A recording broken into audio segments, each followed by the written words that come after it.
구독, 좋아요, 알림 설정까지 부탁드려요. 안녕하세요. 찐테크TV입니다. 금융투자 하시는 분들이라면 요즘 물가 상승과 인플레 걱정 많이 하실 텐데요. 요즘 이와 같은 내용으로 기사들도 많이 나오고 있습니다. 관련 기사 몇 가지를 보면 첫 번째는 뉴욕연은 소비자들 내년 물가 상승 4% 예상된다는 기사가 있습니다. 경제 호황으로 물가가 크게 높아질 것으로 예측하고 있습니다. 두 번째 기사 내용은 커지는 미인플레 우려에 JP모건 CEO가 단기적이 아니라 지속적일 가능성이 높다고 했습니다. 금리 인상을 예측하며 현금을 저축하라는 이야기도 했습니다. 세 번째 기사는 경제 고통지수가 지난 5월 기준 10년 만에 최고 수준으로 치솟았다고 합니다. 이렇게 물가 상승을 예측하는 기사들이 나오고 있는데요. 우린 어떤 투자를 하면 좋을까요? 오늘은 물가 상승에 방어할 수 있는 물가연동 채권에 대해 말씀드리겠습니다. 물가연동채에 알아보고 수비와 공격 모두 잘하는 멋진 투자하시길 바랍니다. 물가연동채란 말을 들어보셨나요? 간단히 정리해보겠습니다. 우리가 알고 있는 일반 채권은 액면 원가와 이자로 구성되어 있습니다. 이건 물가 상승분이 반영되지 않은 것이죠. 그런데 물가연동채는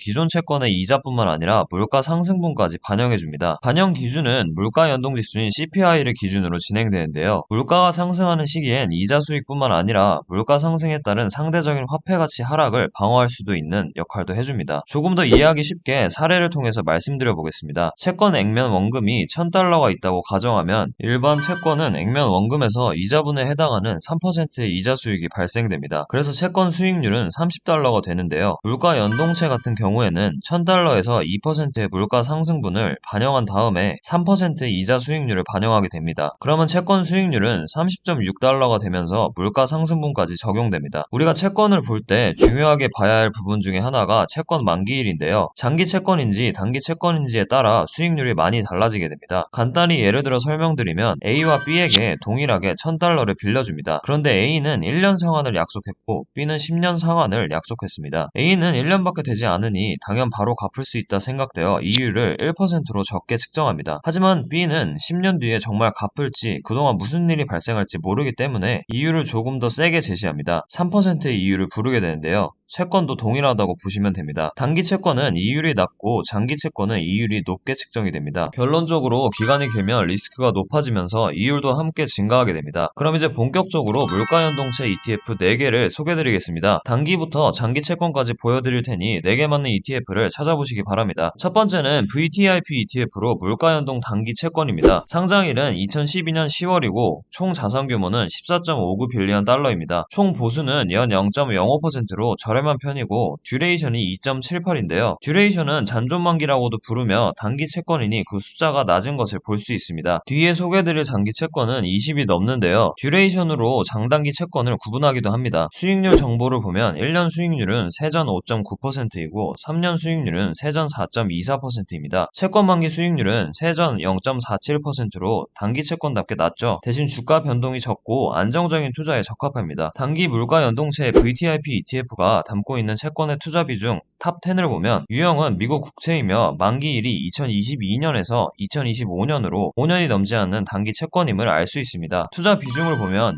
2023년 1월 만기 채권의 비중이 가장 높으며 6.73%를 차지하고 있습니다. 투자 비중에서는 큰 차이는 없고 평균 5에서 6% 비중으로 고르게 분산된 것을 알 수 있습니다. 두 번째는 TIP ETF로 물가연동 중기 채권입니다. 상장일은 2003년 12월로 오래된 ETF에 속하고 총 자산 규모는 28.80 빌리언 달러로 다른 물가연동 채권보다 큰 편입니다. 총 보수는 연 0.19%이고 듀레이션이 7.52인데요. 중기 채권에 해당하는 듀레이션입니다. 수익률 정보를 보면 1년 수익률은 세전 6.81%이고 3년 수익률은 세전 6.61%입니다. 채권 만기 수익률은 세전 1.16%로 단기 채권보다 높은 수익률을 보이고 있습니다. 중기 물가 연동채 TIP ETF가 담고 있는 채권의 투자 비중 탑 10을 보면 유형은 미국 국채이며 만기일이 2022년에서 2045년으로 범위가 넓고 단기, 중기, 장기를 고르게 담고 있는 것을 알 수 있습니다. 투자 비중을 보면 2024년 4월 만기 채권의 비중이 가장 높으며 8.12%를 차지하고 있습니다. 다음으로는 2026년, 2030년, 2025년 만기 채권 순으로 구성되어 있으며 상위 4개 채권의 비중의 합이 28%로 높은 비중을 차지하고 있습니다. 세 번째는 SCHP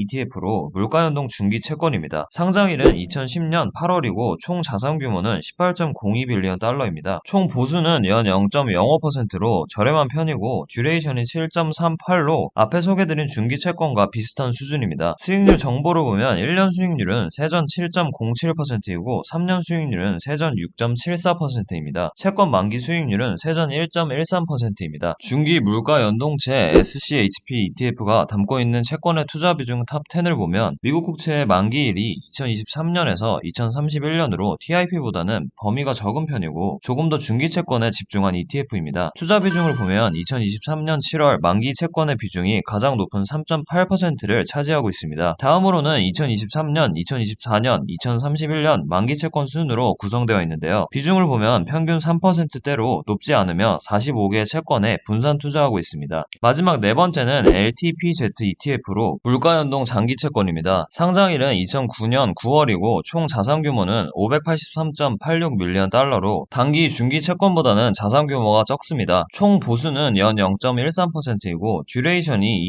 20.96으로 오늘 소개드린 ETF 중에서 가장 높죠. 역시 장기 채권입니다. 수익률 정보를 보면 1년 수익률은 세전 6.57%이고 3년 수익률은 세전 11.32%입니다. 장기 채권이라 변동성이 높습니다. 채권 만기 수익률은 세전 2.44%입니다. 장기 물가 연동체 LTPZ ETF가 담고 있는 채권의 투자 비중 탑 10을 보면 미국 국채이며 만기일이 2040년에서 2049년으로 대부분 20년을 넘는 채권으로 채워져 있습니다. 투자 비중을 보면 2044년 2월 만기 채권의 비중이 가장 높은 11.84%를 차지하고 있습니다. 대부분의 장기 채권은 투자하는 채권의 수가 많지 않은데요. LTPZ ETF가 투자하는 장기 채권은 11개로 구성되어 있으며 일부 달러를 보유하고 있습니다. 물가연동체 4개 ETF의 2년간의 주가 흐름을 살펴보겠습니다. 핑크색으로 표시한 장기 물가연동체인 LTPZ가 역시 변동성도 높고 수익률도 높은 것을 알 수 있는데요. 19년도 6월 17일 기준으로 최근 25.19%의 주가 상승률을 기록했습니다. 빨간색 표시의 단기 채권인 VTIP는 19년도 6월 17일 기준으로 최근